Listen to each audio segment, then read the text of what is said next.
Neçənizin xoşuna gəldi saksafonun səsi? Məncə şeypurlar, ümumilikdə boru səsləri, şeypurlar Vəhiy kitabında bu Tanrının seçimidir. Səs baxımından Tanrı bu səsi seçib. Düşünürsünüz, belədir. Burada ilahiyyatçılar var, məni düzəldin əgər səhvəmsə. Necə düşünürsünüz? Doğrudan, hə? Şeypurlar, uca səs, yüksək səslər. Məncə 27 dəfə Vəhiy kitabında uca səslər ifadəsi qeyd olunur. Məncə göylər, səmalar doludur bu gözəl səslərlə. Və biz eşitdik indicə, düzdür? Androlonis ailəsindən elə tamiz qardaşımız və pastor Steve və Jen Marie elə tamiz ailədirlər və oğulları gözəl saksafon ifasını bizə təqdim etdi. Mən çox şadam. Qonşunuza yaxınlaşın və ya toxunun. Baxın, görün, oyaqdırmı? Ruhlandırın, dikəldin bir-birinizi. Gözəl sözlərlə deyin, Tanrı səni sevir. Ruhlandırın bir-birinizi.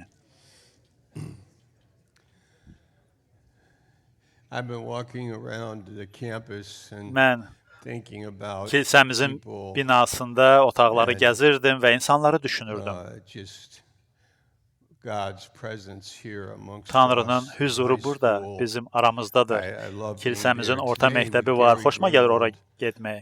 Və bugün Gary Greenwald'la söhbət etdim, ondan müsahibə götürdüm. Orta məktəbimizin 9-10-cu sinif şagirdləri barədə və göylərdən nazil olan hikmət barədə, aşağıdan gələn hikmət barədə soruşdum. Və sonra Gary'nin bu xəz biznesi barədə soruşdum ki, Amerikanın şimal bölgəsindən bu xəzləri alıb, sonra da fərqli bazarlarda, dünyada onları satır. Biznes haqqında soruşdum.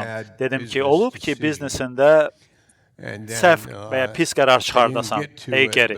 Və çox dərinə getmədim, amma ailəsi barədə suallar verirdim ki, bax, bir tərəfdən həm işin var, sonra da ailən var, bunları bir arada idarə etmək. Və Gary heyrətamiz qardaşdır, Tanrının kişisidir. İstəyirəm ona kafedən bir hədiyyə kartı verim. İstəyərdim ona kafedən bir hədiyyə kartı verim, amma heç bir kartım yoxdur, təəssüf.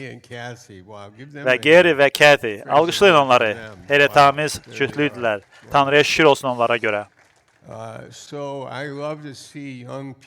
Xoşuma gəlir cavanları görmək, orta məktəbdə, yuxarı sinif şagirdləri ki, gələcəkləri barədə qərar çıxardırlar, düşünürlər və ürəklərində, yəni öz ürəyimdə onlar üçün dua edirəm, onları sevirəm. Biz edirik bunu həyatda, düzdür? Tanıdığımız insanlar üçün, burada olan adamlar üçün, burada olmayan insanlar üçün, ailə üzvlərimiz üçün dua edirik, düşünürük onları. Tanrı duaya cavab verir. Tanrı sizi göndərib, dünyaya göndərib. İstəyərdim bugün iki şey bölüşüm bu vəzdə. Birincisi, üçbirlik haqqında bölüşmək istəyərdim. Üçbirliyin təlimi müqəddəs yazıdan. Nədir üçbirlik? Bu bir sirdir bir tərəfdən, çünki bu bizim anlayışımızdan, bacara biləcəyimiz düşüncədən daha yüksəkdir. Amma bilirik ki, bu üçbirlikdə ata var və oğul var və müqəddəs ruh var. Bunlar üçü birdirlər. Amma fərqlidirlərmi? Bəli. Ata oğul deyil, oğul da ata deyil və ruh deyil. Amma onlar birdir və onlar məhəbbətdir. 1. Yəhyə 4:8. Tanrı məhəbbətdir. Allah məhəbbətdir. Onlar həmişə bir-birlərini seviblər. Onlar həmişə bir olublar. Yadımdadır, pastor vaxtıyla deyərdi ki, onlar heç vaxt mübahisə etməyiblər, heç vaxt acı olmayıblar və ya paxıllıq etməyiblər. Onların arasında heç vaxt münaqişə olmayıb. Onlar həmişə, hər zaman vəhdət, birliyə malik olublar. Və onların fəaliyyəti baxımından isə ata oğulu göndərib.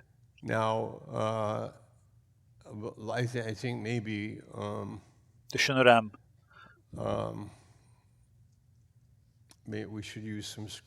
Bəlkə biz müqəddəs yazıdan bir neçə parça istifadə edək, bu fikrimizi lövbərə salmaq üçün. Yeşaya Peyğəmbərin kitabını açaq.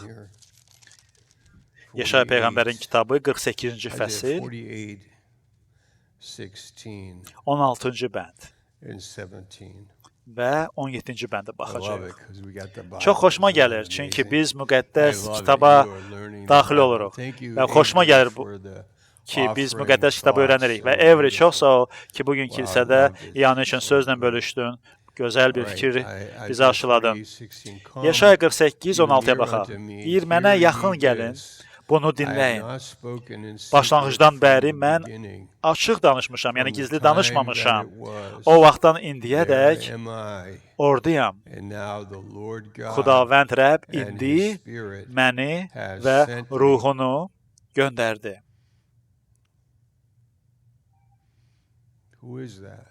Kimdir burada danışan? Başlanğıcdan olandır. O, gizli danışmayıb, başlanğıcdan bəri. Və o göndərilib, Xudavənd Rəbb tərəfindən və ruhu tərəfindən göndərilib. Deyir ki, göndərdi məni. Kimdir o? 17-ci bəndə baxaq. Və budur burada cavab. Deyir, Rəbb belə deyir, səni satın alan, səni satın alan. Kimdir satın alan? İsa Məsih. Kim onu göndərdi? Tanrı və onun ruhu. Onlar satın alanı göndərdilər. Və kimdir satın alan? O deyir, Rəbb İsrailin müqəddəsi belə deyir, Allahın Rəbb mənəm. Mən sənin xeyrinə səni öyrədirəm. Getdiyin lazım olan yolla səni aparıram. Bu Məsihdir. Bizi öyrədən Məsih. Ki, xeyir tapaq, xeyir qazanaq. O, bizi həyata öyrədir, yaşamağı öyrədir. O öyrədir ki, biz ondan faydalanaq. Öz yolunu bizə öyrədir. O öyrədir ki, biz xeyir qazanaq. O bizi sevməyə öyrədir, məhəbbəti öyrədir. Tanrı onu göndərir. Əgər bu üç birlikdirsə, çəkdiyimiz şəkildə orada ata var, oğul var və müqəddəs ruh var. Və bu qaydanı çevirə bilərsinizmi baş ayağa ki, deyək, müqəddəs ruh atanı göndərdi dünyaya? Xeyr. Və ya oğul atanı göndərdimi dünyaya ki, ata Betlehemdə doğulsun, misal üçün? Xeyr.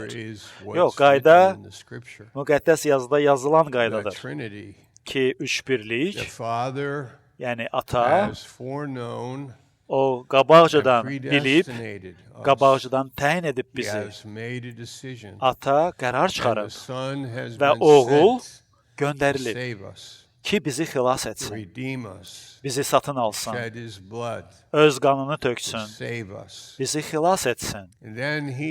Sonra o qaldırılıb göyə və ata və oğul indi müqəddəs ruhu bizə, ürəyimizə göndərib ki, müqəddəs ruh bizi möhürləsin ki, biz Allaha aid olduğumuzu başa düşək. Və 2 bənd var. Romalara 1-ci fəsil 7-ci bəndə açın. Romalara 1:7. Və burada deyir ki, Roma şəhərində yaşayanların hamısına. Gəlin burada dayanaq. Romada yaşayanlar. Roma nədir? Bu, böyük imperiya şəhəridir. Roma imperiyasının şəhəridir.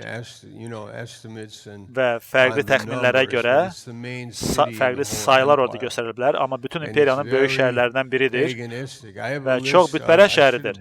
Və siyahı var məndə, gətirərdim yəqin ki, xoşunuza gələrdi, oxuyum ki, nə qədər orada məbədlər var idi, Yupiter üçün, Asis üçün, Romanın özündə 1-ci əsrdə çoxlu bütlər üçün fərqli məbədlər var idi. Və bu siyahı məndə var, 4 məbəd falan, bütün 11 məbəd filan üçün, filan ilah üçün və bu bütpərəst şəhər idi. Amma həmin o şəhərin içində səpələmiş qaydada ev kilsələri var idi. Sayıları da yəqin o kilsələrdə az idi insanların. Yəqin ki, amma Həvari Paul onlar barədə, bu insanlar barədə nə deyir? 3 şeyi onlar barədə deyir bu 7-ci bənddə. Baxın, deyir, Onlar Allahın sevgililəridir. Və məncə hələ bugün yalnız bu bölmə barədə danışsam yetərli olardı. Ki, bax, bugün bu vəzdə, bu toplantıdan gedəndə ki, tək ki, bilsək ki, biz Allahın sevgililəriyik. Hələ bu vəz yerinə yetərdi. Yəni, yetərli olardı ki, biz Allahın sevgililəriyik. Allah bunu qərara gətirdi. Qərara aldı ki, sizi sevsin. Tanrı seçdi ki, sizi xilas etsin. Tanrı qərara aldı ki, sizi mühürləsin. O bunu etdi. Siz Allahın məhəbbətinin obyektisiniz. Allah sizi sevir. Və o heç vaxt dayanmayacaq sizi sevməkdə. O dəyişilə bilməz. Malaki 3:6. Tanrı neyi qərara alıbsa, özündə neyi müəyyənləşdiribsə, bu dəyişilə bilməz. Allah neyi qərara alıbsa, özündə müəyyənləşdiribsə, o bunda solmaz. O bunda pozulmaz. Bu dəyişilməz, pozulmaz, qeyri-fani olan mövqeyidir. Aman Tanrım. Və mən istərdim bunu vurğulayım. Bugün bu vəzdə bir neçə dəqiqə ərzində. Və fikir verin. Deyir ki, Allahın sevdiyi şəxslər. Və sonra burada qrammatik baxımından yazılıb Allahın çağırdıqları. Birincisi burada Allahın sevgililəri. İkincisi burada Allah tərəfindən çağırılanlar. Bu ikincisidir. Və üçüncüsü də müqəddəslər yazılıb. Müqəddəs olanlar. Müraciət belədir. Paul bu balaca qruplara, Roma şəhərində məskunlaşmış kilsədəki insanlara deyir ki, onlar Allahın sevgilisidir, çağırılanlardır və müqəddəsdir. Sanki biz burada oturmuşuq və Həvari Paul bizə məktub yazır və birbaşa o məktubda bizə müraciət edərək deyir.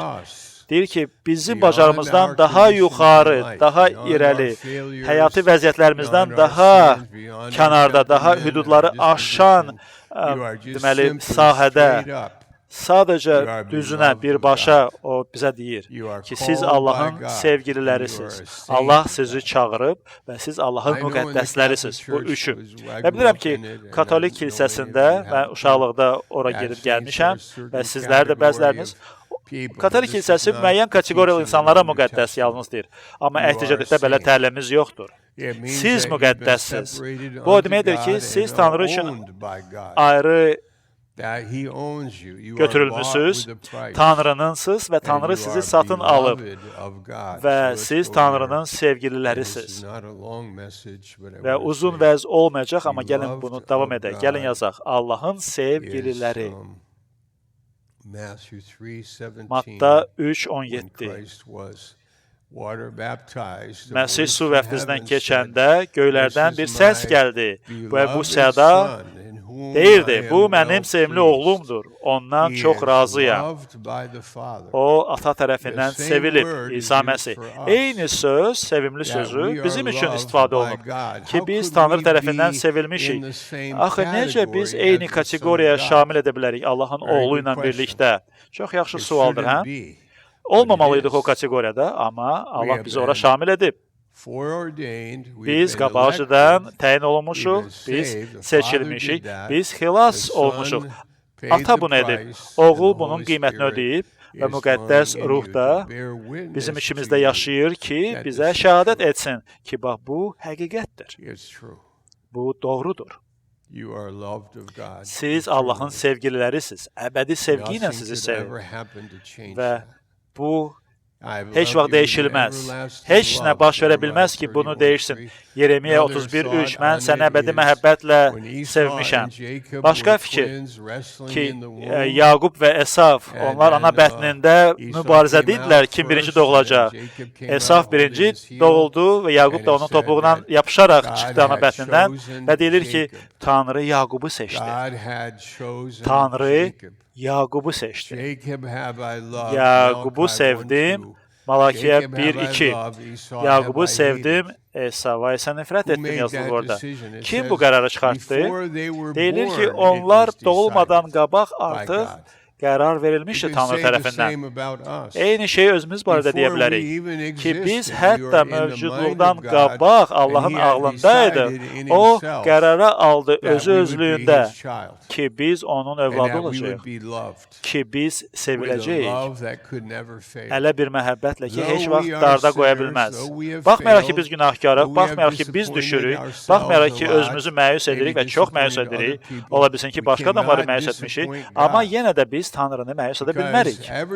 Çünki Tanrı barədə, onun məhəbbəti barədə hər şey üç birlik tərəfindən həll olunub. Çünki üç birlik özü-özlüyündə qərara gəlib ki, hətta biz doğulmadan qabaq ki, ata, oğul və müqəddəs ruh, onlar plan cızdılar ki, siz sevgili olasınız, Allahın sevgilisi olasınız, əbədi olaraq və heç nə yer üzündə və ya zamanda bu məhəbbəti dəyişə bilməsin.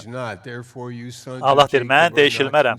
Ona görə siz Yaqubun nəsli dağılmadınız. Mən dəyişilə bilmərəm. Mən sizin heç birinizi əldən buraxa bilmərəm, itirə bilmərəm sizi. İsa dedi ki, siz mənim əlimdəsiz və heç kim sizi əlimdən qopara bilməz və heç kim sizi mənim atamın əlindən qopara bilməz. Və başa düşürsünüz bu fikri ki, Tanrı istəyir bizə desin. Obyektiv olaraq bizim özümüzün anlayışından daha irəlidə olaraq ki, Tanrı bizim barəmizdə nə düşünür, biz onun ağlında hardayıq. O istəyir ki, biz biləyik ki, biz böyük qiymətlə satın almışıq deyə o bizi artıq itirə bilməz. Onun lütfu ilə biz xilas olmuşuq və heç kim və heç nə bizi onun məhəbbətindən ayıra bilməz. Başa düşürükmü biz ki, müqəddəs ruh bizə bugün nəsə demək istəyir? Çünki məhəbbət kainatın düz ürəyində yerləşir. Məhəbbət Allahın ürəyindədir. Məhəbbət Allahın təbiətidir. Məhəbbət yəni, o məhəbbət ki, darda qoymur. O məhəbbət ki, hər şey qatlaşır. O məhəbbət ki, hər şey inanır. O məhəbbət ki, dağıla bilməz, parçalana bilməz, pozula bilməz. O məhəbbət və digər tərəfdən, qulaq asın, məhəbbət barədə digər fikir ki, orada o qədər çox məna var ki, və gəlin bu sözü yazaq. Məhəbbət. Və indi Yəhya 17-yə baxacaq birazdan, oxuyacaq birazdan. Amma zövq alıram düşünəndə bu mövzunu. Bu heyrətamizdir. Çünki biz özümüzlə məşğul oluruq, başımız qarışır və birdən artıq kənardayam, yetərincə Bibliyanı oxumamışam birdən görəm, yetərincə dua etməmişəm, özümü yetərincə həsr edə bilmirəm, yetərincə ciddi ola bilmirəm birdən görürəm və ya artıq vecimə almıram və ya biganiyəm, bir növ passivləşirəm və ya deyirəm, istəyirsən götür, istəyirsən götürmə deyirəm.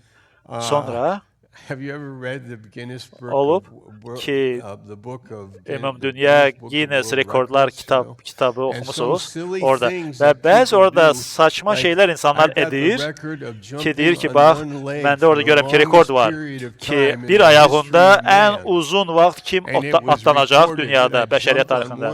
Və yazılıb ki, bir ayağımda 2 gün davamlı olaraq hoppanıram və sonra hoppa, mən bu rekordu vurdum və adım Dünya Guinness Rekordları kitabındayam və budur, bax, görürsən, mən oradayam. Görürsünüz, insanlar məna axtarır həyatında. İnsanlar izzət axtarır həyatlarında, tərif axtarır həyatlarında. Onlar çox istəyirlər ki, onları tərifləsinlər. Və o tərifi necə alacaqsan? Tanrının məhəbbəti vasitəsilə yalnız. Və bu da Yəhya 17-dir. Gəlin açaq Yəhyanın müjdəsi 17-ci fəsli və oradan oxuyaq. 17-ci fəsil və bu fəsli qısaldacağıq, amma bu baş kahin duasıdır. Məsihin baş kahin duası. Və bu dua barədə mütaliəmin bir məqamı budur. Bunu bir şəkil şəklində göstərəcəyəm. Deməli, bəşəriyyət tarixində Məsih yer üzünə gəldi və çarmıxa çəkildi. Və deyək, 200 il ondan qabaq Məsihin yer üzünə gəlişindən qabaq bir adam, deyək, küçədə gəzir və başqa bir adamı görür və danışır onunla. Və deyir, istəyərdin biləsən ki, Məsih kim olacaq? Və adam da deyir, bəli, istəyərdin bilim, Məsih kim olacaq? Kimdir o? Nə vaxt Məsih gələcək görəsən, adam cavab verir. Çox maraqlıyam bu mövzuda adam. Və sonra sual gəlir. Bilirsən, Məsih yer üzünə gələndə nə edəcək? Adam da cavab verir. Bəli, istəyərdin bilim, nə edəcək? Və sonra gələn deyirsən, istəyərdin eşidəsən Məsihin duasını. Ölümdən qabaq o necə dua etdi. Bilirsən, o dua edəcək. Məsih ondan sonra gələcək tarix üçün dua edəcək. İstəyərdin o duanı eşidəsən və ya biləsən o nə barədə dua edirdi. Və küçədəki adam da deyir, bəli, çox maraqlı olardı ki, qulaq asım görüm, o nə dua edir axı belə? Görəsən, Məsih nə barədə dua edəcək ölümündən qabaq? Və onun marağı nəyə olacaq bu duada? Görəsən, Məsih necə dua edəcək? Və onun duası nə barədə olacaq? Məsihin marağı nədir və nəyə görə o gəldi və nə barədə dua edəcək? Bu yaxşı sual deyilmi? Bəli, və budur bizdə, kitabda bu yazılıb. Əslində, bu inanılmazdır. Bizim kitabımızda Məsihin duası var. Onun ölümündən qabaq dediyi dua. Və burada bu duada saxla, qoru, hifz et sözü 9 dəfə məncə bu duada qeyd olunub. İsa ata Allaha dua edir. Və bilirsiniz, İsa nə barədə dua edir? O bizi üç birlikdən götürür. Bax, Allahın üçbirlik ağlından götürür, yəni ata, oğul və müqəddəs ruhun düşüncəsində. Və bu düşüncədə, yəni əbədiyyətdə olan bu düşüncədə o dua edir yer üzündə olarkən ki, duanın bütün məğzi üçbirlikdir. Gəlin onun bir parçasını indi oxuyaq. Birinci bənddən başlayaraq. İsa bunları söylədikdən sonra başını göyə qaldırıb dedi, ey ata, vaxt gəldi, öz oğlunu izzətləndir ki, oğul da səni izzətləndirsin.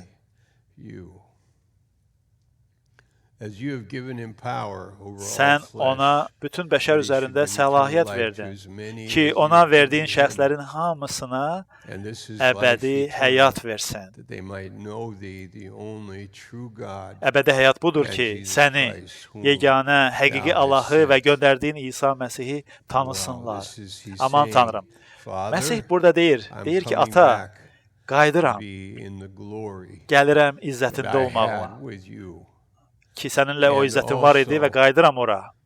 Eləcə də dua edirəm, bax bunlar üçün ki, bu izzət onlarda da olsun, adamlarda. Eləcə də ki, bu adamlar səni tanısınlar, səni tanısınlar. Bu mənim duamdır, Məsih. Ki, bu adamların əbədi həyatı olsun. Eşidirsiniz? Bundan daha yaxşı nə ola bilər? Ki, bu adamların əbədi həyatı olsun. Ki, bizdə əbədi həyat olsun. Bizdə var bu həyat indi. Bu axşam, bugün Tanrı bizi satın alıb. Biz onunkuyuq və bizdə əbədi həyat var. Bugün və əslində bizdə Allahın izzəti var. Biz Allahın sevgililəriyik. Nida işarəsi. Bu bizə verilib. Belə ki, biz bu balaca cılız həyata gələndə, yer üzündəki həyatımıza, bu balaca yayıntılı həyata, şikayət həyatına, cılız həyata və miskin şeylərə, həyatın təfərrüatlarına, əslində miskin həyat tərzidir bəziləri üçün. Və insanlarda elə olan elə budur yer üzündə. Amma bu dua bizə deyir ki, xeyr, sən göylərdən doğulanda sən Allahın sevgilisisən. Sən Allah tərəfindən sevilirsən və bu eyni məhəbbətdir ki, üçbirlikdə var. Eyni məhəbbət ki, ata oğlu bu məhəbbətlə sevir. Bu elə o məhəbbətdir ki, ata Allah bizi sevir. Eyni məhəbbət oğula dair, eyni məhəbbət bizə dair. Gəlin bunu oxuyaq. Və bilirsiniz, burada daha çox var bu fəsildə. Bu fəsil çox zəngindir və başqa bir vəz edə bilərdik. Amma bugün bu vəzdə bir neçə məqama sadəcə toxunuram. Müraciət edək 17-ci fəslin 21-ci bəndinə 22 və 23-cü bəndə. Baxaq. Deyir ki, 21-ci bənd. Hamısı bir olsun, ay ata. Ey ata, sən məndə, mən də səndə olduğum kimi. Sual. Ata oğlu sevirmi? Bəli, sevir. Nə cür məhəbbətlə? Mükəmməl məhəbbətlə. Əbədi məhəbbətlə. Ata oğlu sevir. Və ata oğuldadır. Və oğul da atadadır. Və davam edək, 21-ci bəndə baxaq. Deyir, mən də səndə olduğum kimi onlar da bizdə bir olsunlar. Kim onlar? Yəni biz. Biz insanlar. Çağırılmışlar. Biz. O kəslər kim ki sevilmişik. Biz. O kəslər ki Allahınkıyıq. Biz. O kəslər ki Allah bizi satın alıb. Biz Allah'ınıq və səhv anlamayın bizi. Bu təlim fikirləri, düşüncələr bizə olanda bu bizim üçün bir təməldir. Bu bizim yeni həyatımızın əsasıdır. Və şükranımız da buradan irəli gəlir. Bizim minnətdarlığımız buradan irəli gəlir. Bizim münasibətlərimiz buradan irəli gəlir. Harada ki biz Tanrını tanıyırıq və Tanrı bizi tanıyır. Çünki Tanrı bunu özü-özündə qərar aldı ki, bu baş verəcək. Bu necə baş verdi? Onun oğlu vasitəsilə. Oğlu gəldi, öldü, ölülərdən dirildi və sonra da müqəddəs ruh bizim ürəklərimizə göndərildi ki, biz Tanrını tanıyaq. Bu bizim yeni həyatımızdır. Roma şəhərində siz sevgilisiz, Allahın sevgilisi, Allah tərəfindən çağırılmısınız və çağırış, bilirsiniz, maraqlı sözdür burada. Çünki ümumi çağırış var. Misal üçün, haradasa müjdəçi bir toplantı keçirilir, yüzlərlə insan gəlir və vaiz də çıxıb, vəz edir və vəzində deyir, gəlin İsa'ya, adamları deyir. Orada çağırış var, düzdür, gəlin İsa'ya, imanla gəlin. Və 100 nəfərdən, deyək 10 nəfər, qulaq asaraq seçir. Hamı çağırılıb, bu ümumi çağırışdır. Sonra onlardan 10 nəfər. Bunlar inanır ki, onlar çağırılıb və bu təsirli çağırışdır. Var ümumi çağırış, haradakı çoxu çağırılıb, bəziləri yalnız seçilib. O mənada ki, bir çoxları ümumi olaraq çağırılıb, çağırış hamı üçündür. Amma göylərdən doğulmaq üçün Ata Allah səni özünə çəkməlidir və Ata özünə çəkir. Yəhyə 6:44 və bu sizinlə, mənimlə baş verib və bu təsirli çağırışdır. Və bunun mənası var edib bizə eşidənlərə. Biz çağırılmışıq. Biz Allahın sevgililəriyik və biz Allahın çağırılmışlarıyıq və biz Allahın müqəddəsləriyik. Və bu artıq üçbirlikdə qərara alınmış bir mövqeyidir. Və Əhd-i-Cədid bunu danışır bizə. Həvari Paulun məktubları bizə bunu deyir. Ki bizdə bu var. Bu bizə verilib və biz bu həqiqətdə böyüyürük. Və bu obyektivdir. Və elə deyil ki, mən bunu hiss edirəm. Mən bunu həmişə hiss etmirəm ki, mən bunu bilə bilirəm, mən özüm bunu hasil edə bilmirəm, amma bu hədiyyədir. Allahın lütfü ilə bizə verilən ənamdır. Bizə bu hədiyyə verilib. Çünki Tanrı seçib, Tanrı qərara gəlib və o bu işi görüb. Məsihin vasitəsilə və müqəddəs ruh da yer üzündə bizə şəhadət edir ki, bu amindir, ki, bu həqiqətdir, ki, bu doğrudur. Bəlkə yox, amma yox, bu həqiqətdir. Gələn oxuyaq, çünki yazılıb müqəddəs yazıda. 21-ci bənd, onun sonuncu hissəsində deyilir ki, mən də səndə olduğum kimi onlar da bizdə olsun ki, dünya sənin məni göndərdiyinə inansın. 22-ci bənd, mənə verdiyin izzəti mən də onlara verdim. Və mənə verdiyin izzəti. Və bu söz üçün, izzət üçün başqa bir söz, ehtiram sözüdür. Ehtiram. Bir çox insanlar tərif axtarır. Ehtiram axtarır, insan onu tərifləsin ki, insanlar onları tərifləsin. Amma bizə bu lazım deyil. Ola bilər ki, müəyyən yolla, mənada, müəyyən mənalı sahədə. Amma diqqətimiz insanların tərifinə yönəldilməyib ki, insanlardan tərif almağın dalıcı qaçmırıq. Bəlkə iş yerində istəyirik ki, təşkilat bizi tərifləsin, bizə ehtiram göstərsin, karyeramıza ehtiram göstərsinlər, bizi ehtiramlı insan kimi tanısınlar, varlı insan kimi bizi tərifləsinlər və müəyyən rəhbərlik vəzifəmizə görə ki, insanlardan gələn tərifə layiq olaq. Və ya futbol məşqimiz bizi tərifləsin və ya müəllimimiz bizi tərifləsin və həyatımızı buna sanki bir səririk ki, mənə bu adamdan tərif lazımdır ki, təşkilat tək məni tərifləsin, bunun üçün yaşayıram, düşünürük. Amma yox, biz fərqliyik. Biz Allahdan, yalnız Allahdan gələn ehtiram istəyirik. Və nə qədər insanlar axtarır, insandan tərif axtarırlar. Bu Yəhya 5-ci fəsildə yazılır. İsa deyir, siz necə inana bilərsiniz, nə vaxt ki, tərifi insandan axtarırsınız? Necə inana bilərsiniz? Nə vaxt ki, siz axtarırsınız insanın tərifini? İnsanın tərifini axtaranda, demək, siz inanmırsınız. Tanrıya inanmırsınız deməli, əgər insandan tərif axtarırsınızsa. Musa yanar kolun qabağındadır və nə cürsə, kol yanır və ruhani bir alov idi və heyrətamiz mənzərə idi. Musa baxır və Tanrı ona danışır və deyir ki, qayıt Musa Misrə. Musa deyir ki, mən Misrə qayıtmaq istəmirəm. Bu şərəfsiz bir yerdir. Mən qaçmışam Misirdən, mən qaçqınam Misirdən. Qayıtmayacağam Misrə. Amma Rəbb deyə bilərdi. Amma əgər mənə ehtiram etsən, mən sənə şərəf verəcəyəm, Musa. İnsandan gələn tərif axtarma, ey Musa. Məni axtar, mənim ardımca gəl və yalnız Allahdan gələ biləcək ehtiramı axtar. Bu Yəhya 12, 24, 26-cı bəndlərdir. Və mən inanıram ki, siz bunu, bir çoxlarınız bunu etmişsiniz. Bəlkə hamımız bunu yaşamışıq. Tapmışsınız bunu həyatınızda, aşkar etmişsiniz həyatınızda Allahdan gələn xeyir-duanı ki, yalnız Allahdan gələ bilər bu xeyir-dua. Və budur, Musa indi Misirdədir və səlahiyyət var onda. Firon səlahiyyətdə deyil, səlahiyyət Musaya verilib.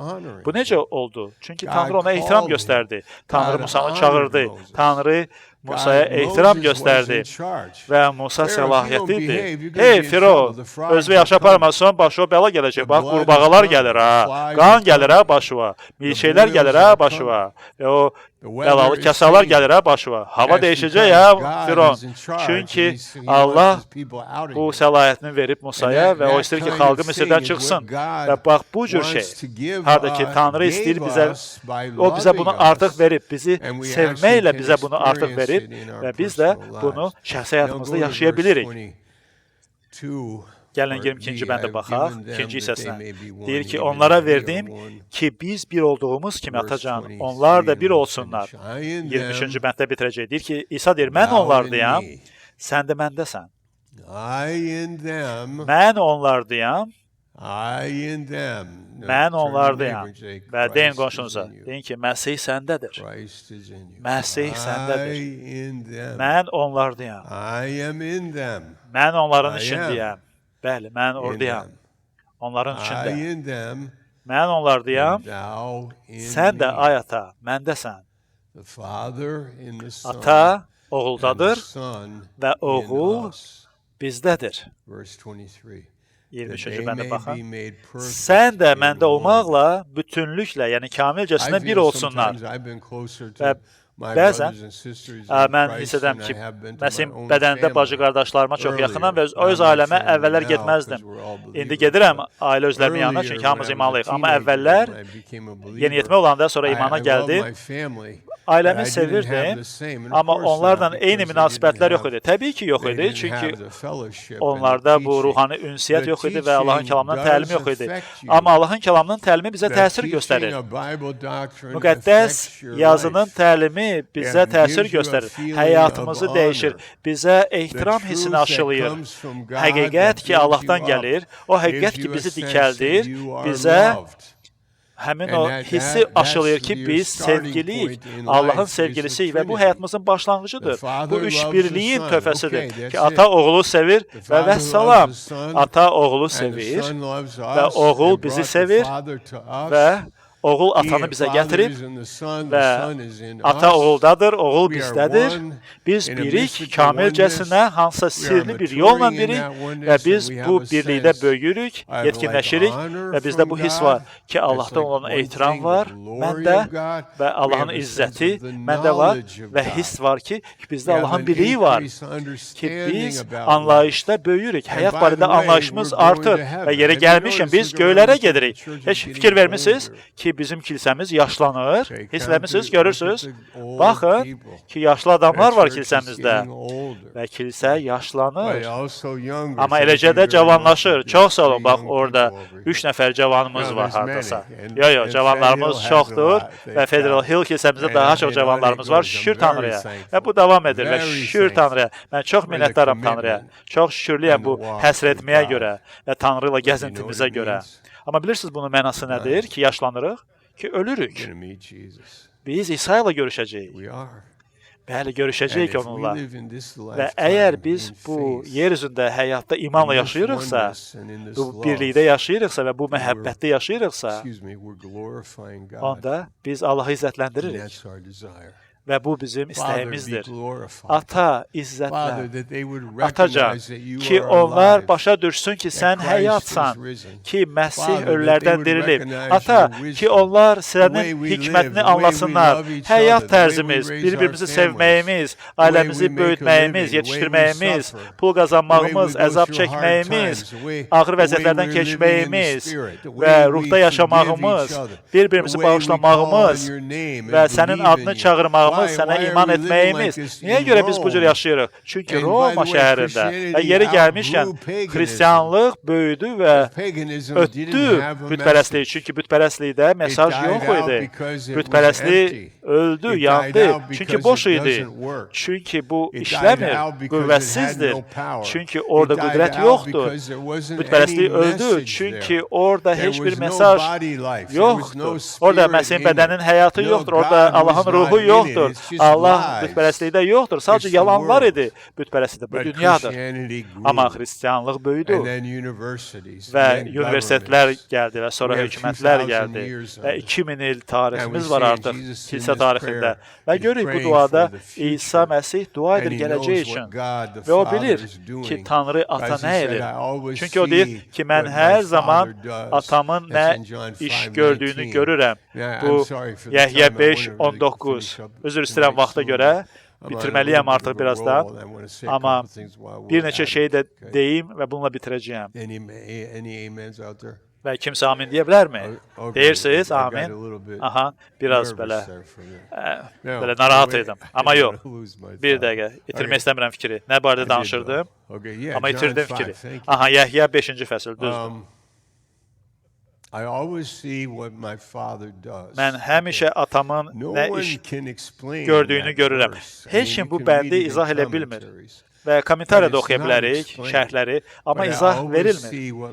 İsa deyir ki, həmişə atamın nə iş gördüyünü görürəm. Doğrusunu sizə deyirəm, oğul atanın nə etdiyini görməsə, özündən bir şey etməz. Özümə heç nə edə bilmərəm, amma atamın nə etdiyini gördükcə edirəm. Çünki ata nə edərsə, oğul da onu edər. Və mən həmişə atamın nə etdiyini gördükcə edirəm. Bu nə deməkdir? Mən düşünürəm ki, İsa görə bilirdi ki, ata Allah nə iş görür və ola bilər ki, siz də, ola bilər ki, bax, bugün siz görə bilirsiniz ki, ata nə edir tarixən. Ki, ata Allah nə edir sizin həyatınızda? Ola bilər ki, siz görə bilirsiniz ki, Allahın planı nədir? Ola bilər ki, siz görə bilirsiniz ki, yaxşı, əzablar həyatın bir hissəsidir. Amma görürəm bunun içində ata Allah nə edir? İsa görə bilirdi. O möcüzələr edəndə o başa düşdü ki, niyə görə ata bu möcüzəni etdi Məsihin vasitəsilə? Niyə görə möcüzə baş verdi? İsa anlayırdı ki, İsraildən də baş verir. İsa eləcə də bilirdi ki, çarmıqda nə baş verəcək.